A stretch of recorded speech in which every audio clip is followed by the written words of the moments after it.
Dzulhijjah ini termasuk 4 bulan haram. 2 sebelumnya ada bulan Rajab, juga ada bulan Muharram. Dzulqa'dah, Dzulhijjah ini adalah bulan yang dijadikan oleh Allah Subhanahu wa Ta'ala untuk bisa berupaya dan berusaha menyempurnakan arkanul Islam, rukun di dalam agama, yang termasuk arkanul din. Yang pertama adalah rukun Islam, yang kedua adalah arkanul iman, rukun iman, yang ketiga adalah arkanul ihsan, rukun di dalam ihsan. Kenapa arkanul din ini ada 3? Karena memang rukun yang 3 ini masing-masing punya pos, punya tempat. Arkanul Islam itu wilayah syariat. Wilayah syariat berada di dalam bagian manusia yang kedua, yaitu jismani, zahirnya. Ilmu yang menjadi penunjangnya itu adalah ilmu fikih. Maka Islam ini sebagai konsumsi jismani, ya, konsumsi jismani ini harus dipahami dulu, Pak, karena ini dasar. Banyak, mohon maaf, rekan-rekan dari kalangan asatidz, ustadzah, ulama, kiai, bukan karena kapasitas keilmuan yang tinggi saja, namun terkadang jaga image atau jahil kalau kata Pak Edi. Apa? Jadi yang dasar itu terkadang terlewatkan. Justru itu adalah fondasi utama. Jadi kita berangkat dari aspek lahiriah di dalam badan manusia, badaniah, di dalam zahiriah manusia. Itu penunjang dalam arkanul din, rukun agama adalah Islam. Al-Islamu huwa Islam itu tinggi dari sekian banyak makom yang tertinggi. Kenapa? Karena sarana yuslimu islaman wa muslim. Islam itu adalah wadah atau tempat sarana untuk mendapatkan keselamatan. Orangnya disebut muslim. Maka seorang muslim itu pasti identik sebagai seorang mukmin. Orang yang beriman. Maka konsumsi lahiriah dalam jismani yang zahir manusia itu adalah Islam. Maka yang ada di dalam arkanul Islam itu yang bersifat ibadah zahir, ibadah badani, ibadah syar'i. Yang pertama adalah kesaksian dan bentuk kesaksiannya. Dengan 2 kesaksian kepada Allah dan kepada Rasulnya. Bagian yang kedua itu adalah aplikasi bentuk kesaksian itu sendiri. Mana yang 4 rukun di bawahnya, dari mulai sholat, zakat, puasa sampai dengan haji. Banyak terkadang yang menyebutkan dalam rukun Islam itu zakat jadi nomor 4, padahal zakat itu nomor 3. Karena dalilnya jelas, wa iqamis shalah wa itaiz zakat. Tegakkan, aplikasikan bentuk-bentuk sholat dan dengan mengeluarkan atau mensucikan titipan Allah berupa hartanya melalui zakat. Jadi zakat ini diambil dengan dua amaliyah. Di depannya ada sholat, di belakangnya ada puasa. Jadi paketnya ini tiga dan ini tidak bisa dipisahkan. Wa iqamis shalah wa itaiz zakat shaumur ramadan bijul bait manistata'a ilaihi sabil. Makanya penguat daripada zakat itu di depannya ada sholat, di belakangnya ada puasa. Kalau sholatnya terjaga dan terpelihara, sholat yang ikut badannya, ikut qalbunya, ikut ruhnya. Kalau sholat di wilayah syariah itu adalah badan menghadap kiblat, pandangan melihat ke tempat sujud, bacaan yang dibaca bacaan sholat. Tapi kalau untuk di wilayah hakikat dalam torikohnya atau bab tirakatnya itu sholat harus sampai bukan di wilayah jasad, tetapi sholat harus bisa masuk ke dalam sholat qalbu, sholat ruhani yang disebut dengan sholat wusta. Kalau yang dua hal ini tidak terbawa, maka kita akan kena pasal dalam suratul Maun. Alladzina hum an sholatihim sahun. Yang sholat aja masih celaka, Pak. Yang sholat masih celaka. Diklaim oleh Allah ini ara'aital ladzi yukadzibu biddin, orang yang menjadi penista dalam agama.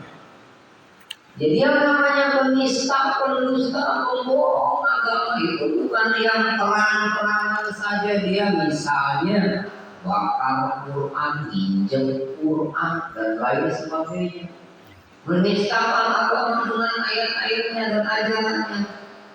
Bukan hanya itu, justru yang paling banyak tidak kita sadari itu adalah itu. Setiap kita dengar dalam sebuah tempat pengajian anak-anak juz amma babnya ada surah pendek, bahkan imam juga suka baca suratul Maun, tetapi tidak sadar ternyata isi dalam suratul Maun itu banyak pelanggaran yang kita lakukan. Karena kita bicara apa tentang koi. Jadi kalau kita melaksanakan sholat dalam Islam syariat, menghadap kiblat, mata melihat tempat sujud, membaca bacaan sholat, gerakan-gerakan sholat, diawali dengan takbiratul ihram, diakhiri dengan salam. Tapi qalbunya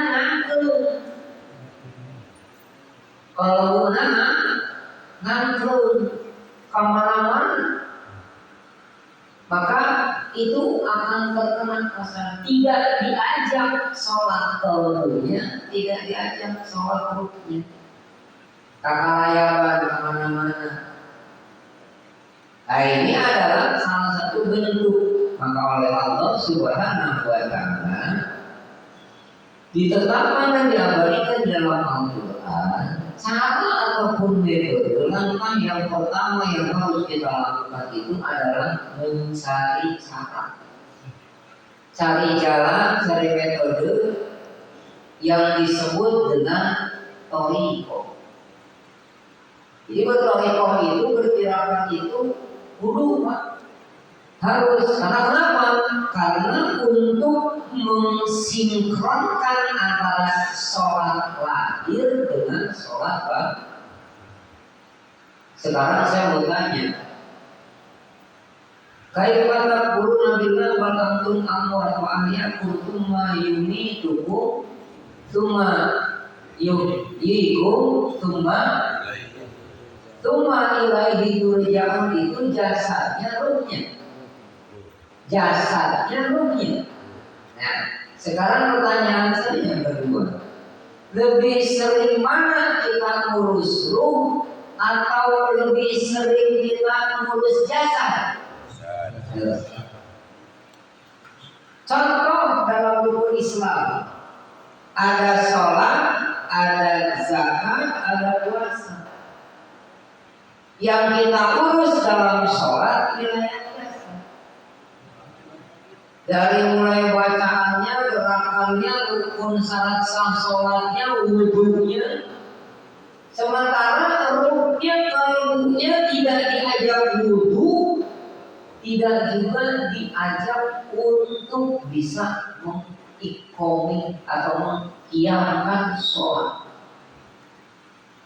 Makanya ada metode atau metode jalan tirakat yang harus dilakukan pertama, yaitu talqin. Talqin, apa yang ditalqinkan, yang ditanamkan zikir. Apa yang dizikirkan Allah. Kenapa harus itu? Karena memang itu yang diajarkan oleh Rasulullah. Inti dakwah Rasul, inti penyampaian baginda Nabi Muhammad Sallallahu Alaihi Wasallam, beliau ditugaskan, diturunkan oleh Allah sebagai utusannya, itu cuma sama, untuk bisa mengenal Allah, dan Allah dijadikan sebagai pembendaharanya. Itu cuma satu inti nama dakwah Rasulnya. Menginformasikan, mengajak, mencontohkan, mengajarkan umat manusia, hamba atau makhluk yang diciptakan oleh Allah, untuk bisa mengenal Allah. Dan Allah dijadikan pembenaran dalam kehidupan. Sehingga apa? Dalam perjalanan kehidupan dia akan memprioritaskan Allah, walaupun lahiriahnya mengejar target keduniaan. Maka insya Allah kalau sudah sampai seperti ini, akan terciptalah yang disebut dengan Pancasila. Sila pertama, ketuhanan yang Maha Esa. Sila yang kedua sampai yang ketiga, persatuan Indonesia. Keempat, kerakyatan yang dipimpin oleh hikmat kebijaksanaan dalam permusyawaratan perwakilan, keadilan sosial bagi seluruh rakyat Indonesia. Itu adalah ekspresi bentuk-bentuk dari aplikasi rukun dalam Islam.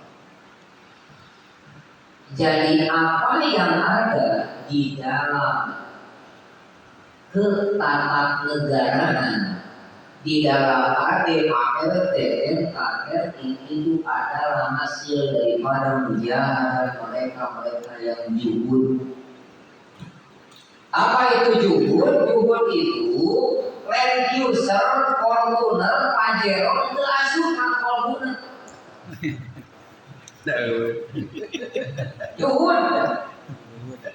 Pakaian mentereng luar biasa. Syekh Abdul Qadir Jilani Qadassallahu Sirrani dalam salah satu mangkubannya sampai ke Kajubana begitu lewat, harganya mahal, alas kakinya segala macam. Tapi ketika ada orang yang minta, beliau berikan. Artinya kemewahan yang beliau pakai itu tidak ada dalam produknya. Kalau kita kembali sedikit balik Haji Wawan yang pakai Pajero, orang anu masukkan Pajero kalau orang anu dengan Pajero orang mau. Enak tanya pun kan, bisa juhud. Allahu Akbar. Alhamdulillahi katsiran wa subhanallahi bukratan wa asila. Ini di bulan Juni. Juga berapa lintasan dia urusan karuniaan. Kayak cara dulu. Jadi dunia cukup sampai di dalam genggaman saja, ada dalam genggaman tetapi tidak tembus masuk ke dalam ilmu. Itu adalah media tempat untuk kita berkomunikasi, berinteraksi dengan Allah. Dan ini tidak akan bisa kita lakukan kalau kita tidak wajarimu ila maghfiratin min rabbikum. Kalau kita tidak mencari jalan, jembatan, perantara, pengantar untuk bisa mendapatkan Allah dan ampunannya. Karena ampunan Allah itu adalah ampunan yang diwujudkan dalam surga. Surga teh ketenangan, ketentraman, kedamaian. Surga itu enggak mesti saja ada atau kita dapatkan dialami setelah kita dimatikan oleh Allah menempuh perjalanan masuk ke alam akhirat. Di dunia masih bisa kita rasakan. Ketika kita mendapatkan ketenangan, ketika kita mendapatkan ketentraman, ketika kita mendapatkan kebahagiaan, ketika kita mendapatkan hal-hal yang membuat diri kita itu diprioritaskan, diutamakan, diperhatikan oleh yang bukan makhluk surga. Sekarang masuk ke dalam surga yang isinya adalah fasilitas surga yang ada di dalam akhirat yang sudah kita dapatkan bocoran-bocorannya itu di dalam Al-Quran. Tapi itu menang ridho di Allah dan Muhammad. Hamba suka neraka, sengaja di neraka begitu luar biasa, dan siksa panas dan api Allah ridho dirinya. Maka munajatnya orang-orang sufi itu bukan dia ibadah ingin surga takut neraka, tetapi dia ingin diakui oleh Allah sebagai hambanya dan diberikan kekuatan kemampuan cintanya kepada Allah. Sengaja dina kehidupan sapopoena aktif digawe sibuk urusan karuniaan. So bisa karena mun itu lamun teu aya metodena, teu aya torikona, teu tirakatna. Bisa enggak kira-kira? Tidak bisa. Makanya menurut saya Guru Agung Muhammad Sa'ad, Syekh Ahmad Sohibul Wafat Al-Juhaiti bin Syekh Abdullah Mubarak bin Muhammad itu mengijazahkan 4 amaliyah kepada kita. Sekaligus walaupun proses ijazahnya sekali dalam talqin dirinya. Mana yang kuat? Dikir jalan, dikir rofi dalam hariannya, khataman dalam mingguannya, manakib dalam bulanan, ziarah, sholat-sholat sunnah dan aurat dalam amalian tahunannya, seperti ya sholat khair, raja, dakil bala dan lain sebagainya. Termasuk ziarah wali songo, ziarah lebaran, yang Banten. Itu adalah tuntunan ajaran seorang muslim. Untuk apa? Untuk penguatan, suplemen, supaya ini bisa sinkron urusan dunia juga sinkron dengan urusan akhirat. Makanya semua ilahi turja'un, kemudian kita semua akan menempuh perjalanan menuju Allah. Yang menempuh perjalanan menuju Allah yang sebenarnya itu baru dimulai nanti, dan itu wilayah rohani. Ayo, musab dengan urusan biasa. Bukannya nggak boleh, silakan. Maka boleh, dan memang sudah banyak ahlinya di wilayah biasa. Sauna, sholatna, zakatna, berikutnya haji. Tapi yang terpenting lagi di sini adalah gimana nih ruh kita tetap terjaga keutuhan fitrah, ruh terjaga keutuhan dari ma'rifat kepada Allah. Karena ruh kita itu kerjaannya cuma satu, selalu berkomunikasi dan berinteraksi hanya kepada Allah. Karena ketika ruh ditanya oleh Allah, "Subhanabikum qalu bala." Sementara ketika oleh Allah Subhanahu wa taala summa radadnahu asfala safilin, diturunkan dari tempat yang mulia ke tempat yang paling hina, melewati 4 lapis alam, dari alam jabarut, alam malakut sampai mahudra ke alam kiblat, masuk ke dalam jasad, banyak berapa lapis itu hidupnya. Di situ mulai lalu kita terbelenggu, terbuka. Karena apa? Karena memang ruh itu hakikatnya harus bisa kembali kepada Allah. Dan ruh yang bisa kembali kepada Allah itu adalah Ruhul Qudus. Jadi bahasa Ruh Kudus itu sebenarnya bukan bahasa orang-orang Kristen. Itu Ruhul Qudus itu Ruh Kudus.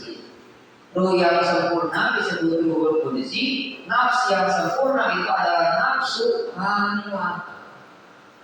Nafsu na diri jelema anu sampurna jeung disampurnakeun ku Allah namina nafsu kamilah. Ruhnya adalah ruhun qudsi. Tah ruhun qudsi teh makomna derajatna posisina kedudukannya tugasnya kebiasaannya itu begitu diturunkan oleh Allah pun balik dari Allah. Jadi ruh qudsi itu ruh yang memang hakikatnya hanya selalu berdekatan bersama dengan Allah. Ini turunkan, ini lagi cicilan jasa terima amal itu. Dan setiap kita itu punya ruh qudus. Karena tiap manusia itu ada ruh jismani, ruh ruhani, ya, atau ruh nurani, ada ruh sultan, ada ruh qudus. Tiap kita itu lapis 4 dimensi alam, jabarut, malakut, mulki, mahud. Nah dari lapisan alam dan lapisan rohania yang ada di manusia kurang lebih tetap di wilayah ruh jismani. Ruh jismani dari mana? Ketika kita melihat dengan panorama pandangan dan warna-warni dalam keduniaan, nuburuna, nubolasna, nugencana, nugelisna, nukasepna, nubututna, nugorengna. Eta teh ruh wilayah jismani anu aya dina panonkuran. Kita masih terkesima di situ. Jadi kehidupan orang teh masih wilayah minal makhluk ilal makhluk. Padahal target kita itu harus sampai minal makhluk ilal khaliq, bahkan harus bisa tembus minal khaliq ilal makhluk. Jadi kalau pikir kalau orang teh kehidupan nanti siap korsel, apa korsel? Apa korsel? Nah, ini diputar. Naik ininya ekstra kuliling sudah tergantung daripada jumlah koilnya. 5 putaran, 7 putaran, 6 putaran. Kira-kira turunnya di mana? Giginya dia atau di tukang sejer? Naik ininya, turun ininya. Eta karena minal makhluk ilal makhluk. Pas kalau lagi disebutkan kayak mencari juhud. Atau kumaha orang bisa juhud aduh. Eta ku dikir. Dikir yang mana? Dikir banyak. Kalau disebutkan nominal, biasa dikir banyak. Kalau mau disebutkan dikir nominal, nah berarti ketika sampai di situ jangan tidur rasa puas. Tapi kalau dikir banyak ketika hitung teh, jadi masih kena merasa kurang. Ijab utama dalam amalia ketika seorang sari, mulina Al-Quran kan wasyari'u ila magfirah. Wasyari'u itu adalah perjalanan dari seorang salik atau orang yang menempuh perjalanan menuju Allah, tujuannya adalah Rob dan maghfirahnya Allah dan ampunannya, maka yang dia lakukan dalam proses perjalanan menuju Allah itu adalah hal-hal yang bisa membuat Allah tersenyum. Buatlah Allah tersenyum. Bagaimana caranya? Buatlah aulia Allah tersenyum. Bagaimana caranya?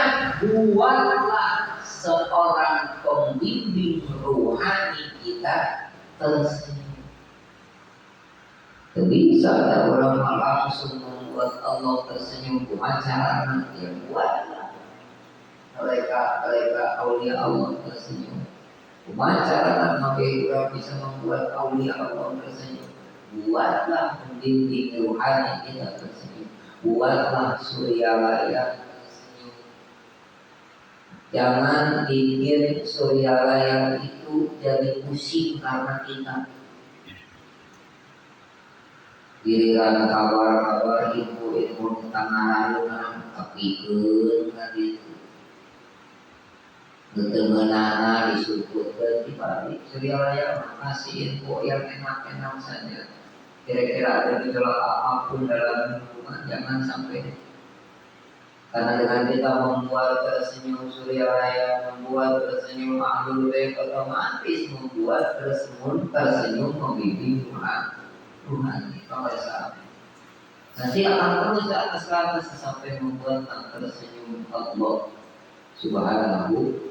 Kalau di hadis ada ketika itu Nabi Musa alaihissalam bertanya, ada kesempatan dialog dengan Allah. Nabi Musa itu, ya Allah, apakah selama ini aku sudah bisa membuat Engkau tersenyum dengan sholat yang aku lakukan, dengan puasa yang aku lakukan, termasuk dengan zikir yang aku jawab.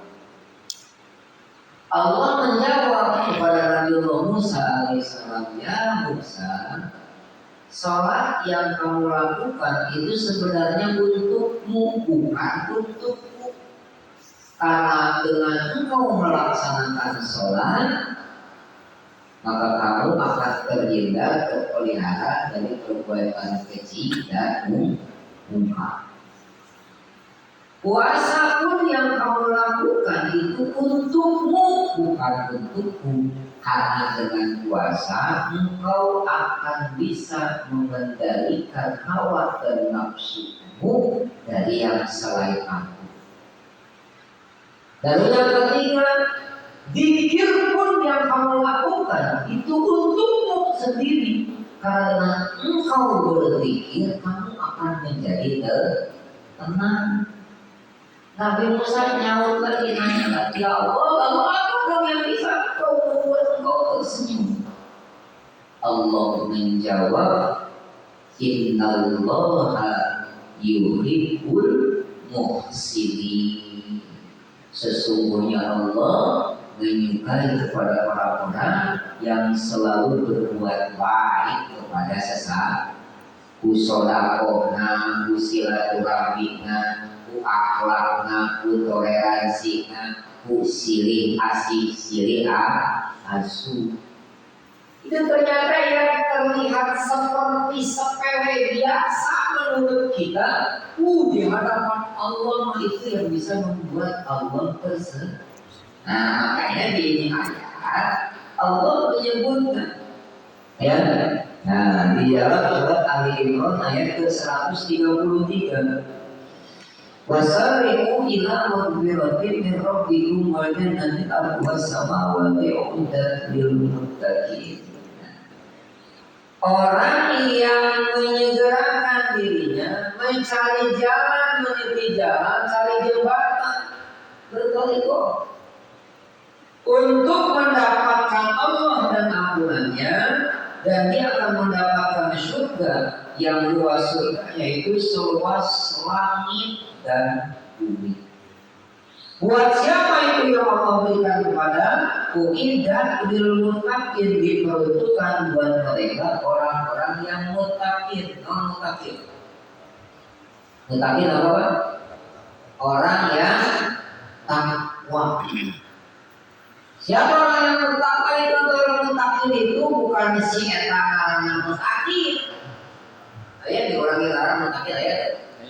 Ayah muttaqin, ayah soleh, ayah iman, ayah lain eta.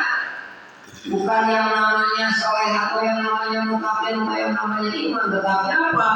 Uiddat lil muttaqin, diperuntukkan buat orang yang bertakwa, alladzina yunfiquna bis-sarra'i wad-dharra'i, peduli kepada sesama baik dalam keadaan lapang maupun sempit.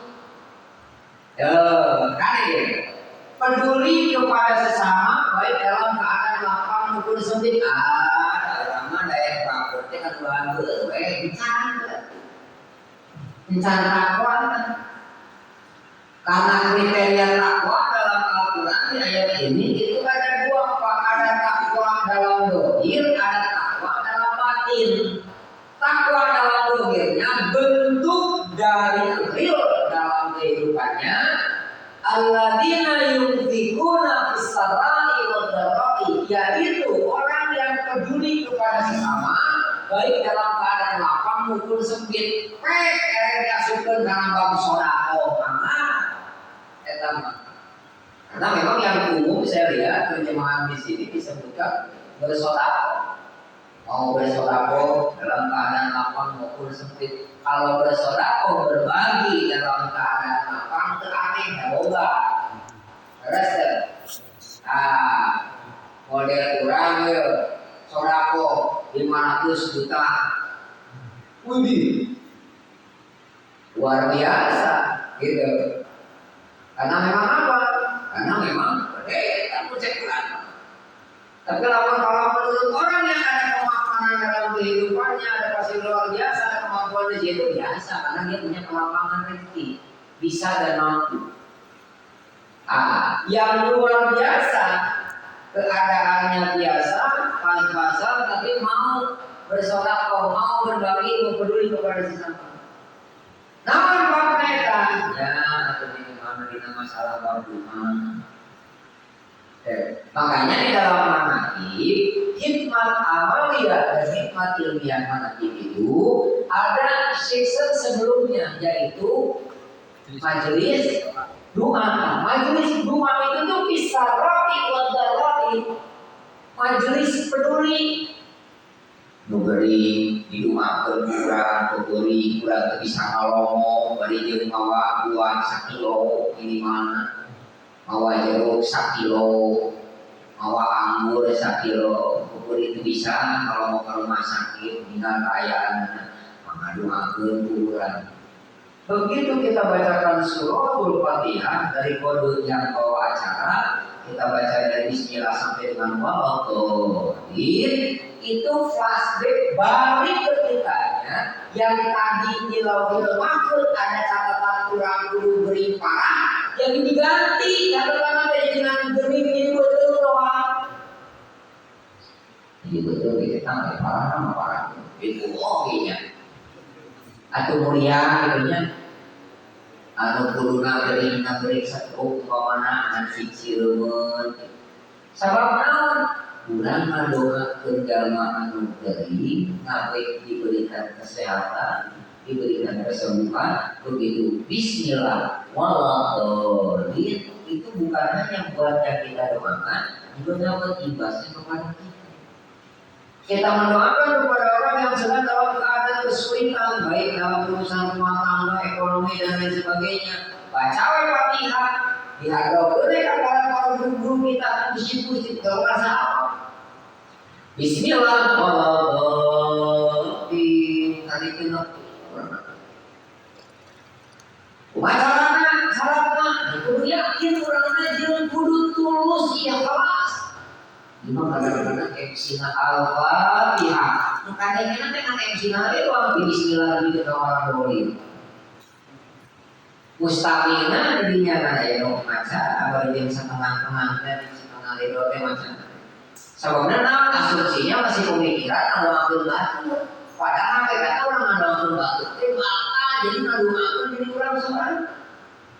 Urusan penyakit, urusan usaha, urusan rezeki. Hanya tadi itu jalan di Allah itu kadang tidak dinampakkan secara konkret. Kesal benar. Wal kadibina ghairu mampu menahan marah. Kurang di dalam buat bisa wae orang yang aneh kata lu, bisa wae marah, bisa wae ngomong. Tapi ditahan kurang. Rasa marah nanti tanggung nanti emosi nanti ditahan, sengaja bisa tapi ditahan. Dikendalikan, dikondisikan si nafsu nanti, amarah nanti. Nah itu masuk dalam kriteria orang yang takwa secara fikih. Namun amak-amakan terpugu marah-marah tidak jelas, luapan dari bentuk apapun sebabnya sampai keluar. Berarti bicara ayat tanpa disebut atau dzikri walau dzikri. Target titik utama dalam berzikir itu akal dzikri walau dzikri. Akal itu tampak bekas kena dzikir kurang diamalkan. Walau dzikri zauqna dzikir rasana kena dzikir katanya tak kurang bisa ngerasa bahwa kurang teh dipantau ku Allah. Kalau dzikirna can beunang zauqna can beunang apana efeknya jadi rupa karena jasad, rupa karena nafsu, rupa karena diri. Luapan emosi bisa, luapan ekspresi dengan sensitivitas bisa. Jadi pikir anu diamalkeun teh akalna jadi kalahkan jadi sensitif. Zawalna leungit. Sabab naonnya tadi zikir yang terkadang dimulai dari niat yang sama. Jadi kudu benar masang niat karena niat itu qasdu syai'in muhtaran bi fi'lihi, sesuatu yang sesuai sinkron antara ucapan dan perbuatan. Nah, kalau ini wadah ini Sarai wa tarai wal kadhi minal ghairi wal afina 'anil nas, juga memberikan maaf kepada sesama. Wallahu yuhibbul muhsinin. Tadi yang disebutkan ketika Allah tersenyum kepada kita, Allah tersenyum dengan kita berbuat baik kepada sesama. Itu kriteria orang yang bertakwa secara zahir. Kriteria orang yang bertakwa secara batin, secara rohaniah. Walladzina idza fa'alu fahisha aw dhalamu anfusahum dzakarallaha fastaghfiru lidzunubihim wa may yaghfiru dzunuba illallah. Kriteria orang yang bertakwa secara batin, walladzina idza fa'alu, dan ketika dia melakukan fahisha, kerusakan, ya, kedzaliman, kemaksiatan, dosa dalam dirinya, dalam usaha Allah, dia langsung eling ingat Allah tuh. Langsung begitu berbuat dosa, begitu bermaksiat, begitu kurang melakukan salah yang pertama kali dirasakan dalam batin itu, satu, dia merasa bersalah dan langsung ingat ke Allah. Kamu bisa kurang ekspresi itu, kurang dilaksanakan, kurang diaplikasikan, namun daya media itu. Ada kontroling untuk mengendalikan daripada bagian kita dari sesuatu yang membuat jauh akan Allah Subhanahu wa Ta'ala. Termasuk ketika kita membuat kerusakan, ketika kita membuat dosa, ketika kita berbuat zalim, bagaimana kita bisa langsung ingat kepada Allah kalau tidak punya media untuk bisa ingat kepada Allah. Al-Musahun kata Pasal dan dia akan beristighfar. Jadi kalbuna batinna ingat ke Allah, lisanna lidahna mengucapkan istighfar, mohon ampun kepada Allah Subhanahu wa Ta'ala dari rasa kesalahan. Dan dari itulah Allah akan mengampuni. Astagfirullah, karena dia akan mengakui bahwa dirinya itu tidak akan bisa diampuni melainkan hanya dapat pengampunan dari Allah Subhanahu wa Ta'ala. Nah, sekarang kriteria-kriteria seperti ini baik kriteria syar'i maupun kita terbatin apakah sudah terasa dalam diri kita. Tinggal kita jadikan bahan muhasabah.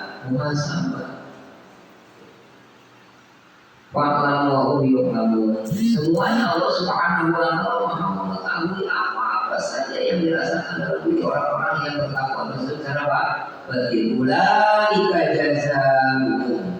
Mereka semuanya akan mendapatkan balasan dari Allah Subhanahu wa Ta'ala maghfirah, berupa ampunan daripada Allah Subhanahu wa Ta'ala min rabbikum sebagai Tuhan, sebagai Rabbnya, wa jannatun tajri min tahtiha al-anhar.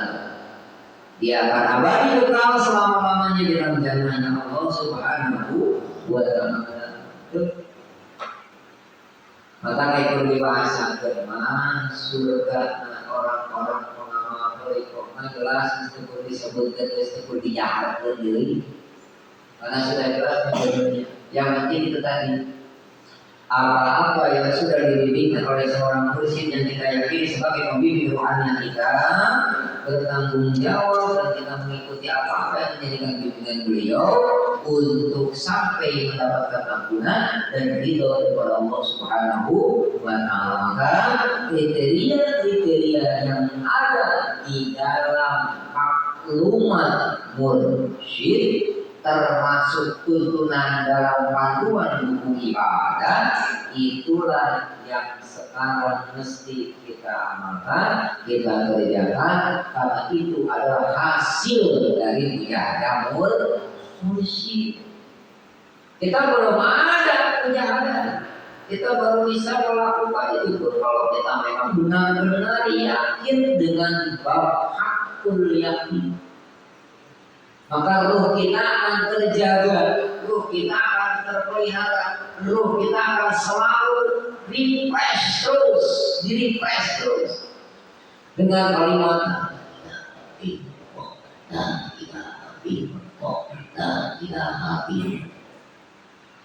maka ruh yang berada di wilayah jismani dari matanya, penglihatannya, pendengarannya, gerak langkah tangan dan kakinya, aktivitas lahiriah itu akan selalu di bawah genggaman dan bimbingan Allah.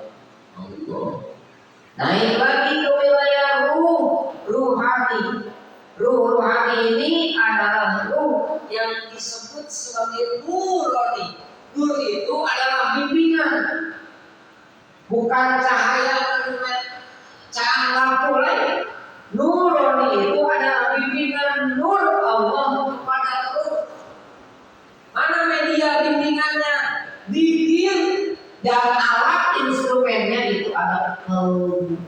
Makanya kalbu itu harus kosong dari sesuatu yang selain Allah. Karena kalbu itu adalah media instrumen tempat kita untuk bisa berkomunikasi, berinteraksi, sekaligus bisa merespon nurullah, bimbingan Allah yang setiap saat terus membimbing kita. Selama ini kita tidak merasakan Allah selalu membimbing kita. Kenapa?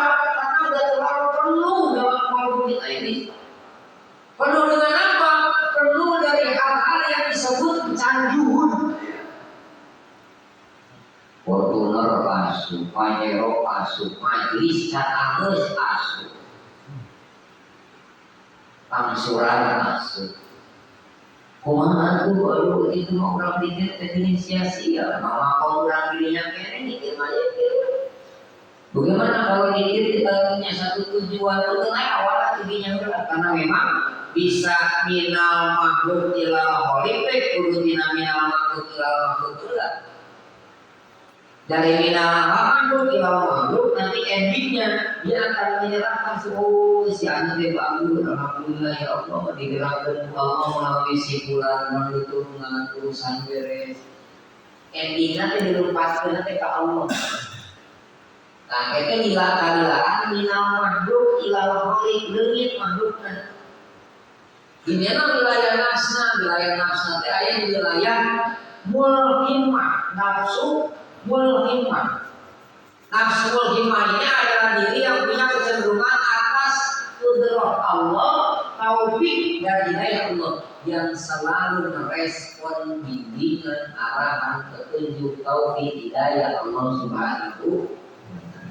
Selama ini kan kita dibimbing tapi kita nggak sadar ya, boro-boro mau merespon anggarannya. Kenapa? Karena media instrumen dari dirinya itu masih cenderung banyak hijab. Makanya nanti kalau terus kita dakwah, terus istiqomah, lama-lama minal khaliq ilal makhluk. Bisa karena di nafsu itu ada rodia, ada mardia. Kalau wilayah nafsu itu ada rodia, ada mardia. Kalau interaksi itu udah wilayah minal khaliq ilal makhluk, Allah lakukan. Kita nafsu rodia Allah ridho, mardia kurang ridho, sebab Allah geus meridhoi. Maka kalau sudah seperti itu, nanti level nafsunya sampai di wilayah mutmainnah, tenang. Sekarang kita tinggal muhasabah, kita sering merasa tenang kah atau sering merasa gelisahkah? Nah, kalau kita masih cenderung banyak gelisahnya, sedikit jarak kamu tenangnya, berarti kita masih di step yang masih jauh, masih di mulhimah. Karena mulhimah itu nafsu yang mendapatkan petunjuk taufik hidayah Allah. Benar amalan kiwali teknologi alhamdulillah. Makanya kita harus selalu dan senantiasa bermunajat kepada Allah. Ilahi anta maksudi wa ridha matubi aqtini mahabbatan wa ma'rifatan. Bentuk aplikasinya adalah amalkan, amankan dan lestarikan ajaran guru Abu Muhammad Sahabat. Buatlah saudara yang tersenyum, buatlah ahlul bait tersenyum sampai bisa membuat beliau tersenyum. Nanti lama-lama terus tuntunannya sampai bisa membuat Allah tersenyum dengan kita banyak berbuat baik kepada sesama, di samping kita melaksanakan apa yang menjadikan ibadah yang ternyata menurut Allah itu ibadah baru buat kita doang, belum buat Allah. Semoga Allah berikan kekuatan dan kemampuan kepada kita agar kita bisa belajar mendawamah dan istiqomah selama dalam bimbingan dua Muhammad Sahabat Syahmat Syekh Wabah Najwaribin Insyaallah Barakatuh Muhammad. Walhasil Edi Husnul Khatimah. Menghadap Allah tetap dalam keadaan fitrah dan makrifat, menjaga dan Allah pelihara apa yang menjadikan kedekatan positif kita disampaikan dalam perjalanan dalam Allah dan takdirnya Allah Subhanahu wa Ta'ala. Rabbana tabayyana wa bayyana qawmina bilakum takhirul fatihin. Rabbana atina min ladunka wa takhirul mudin. Rabbana atina fid dunya hasanah wa fil akhirati hasanah wa qina adzabannar wa aqsimu bihamdillah. Kurang lebihnya mohon maaf. Mudah-mudahan apa yang disampaikan berfungsikan dalam manfaatnya dan bisa sama-sama kita amalkan. Sebelum ditutup salam, saya mohon bacakan suratul Fatihah sekali lagi dengan ketulusan dan keikhlasan.